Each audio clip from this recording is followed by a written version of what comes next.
Manipur COVID-19 confirmed case ngasi nauna tramathoi positive oiba siga tharaga punna kun sukre ngasi janimsta test oba sample singi marakta mioi taraga mathoi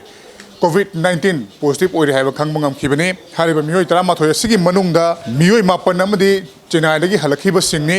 mioi amana guwahati dagini aduga mioi amagasu delhi dagini aduga makhoi sing asi mioi tara amadi Chuchampur dagini aduga mioi amana Imphal East dagini hari amukan haijage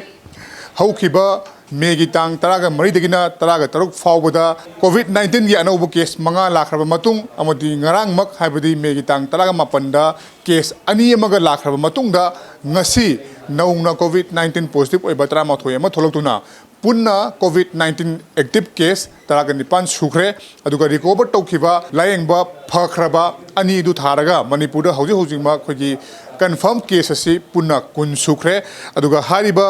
ngasi taramathoi oriba sigi manungda numit kungu humdoni khak ngai diba angang amasu yawi hari aduga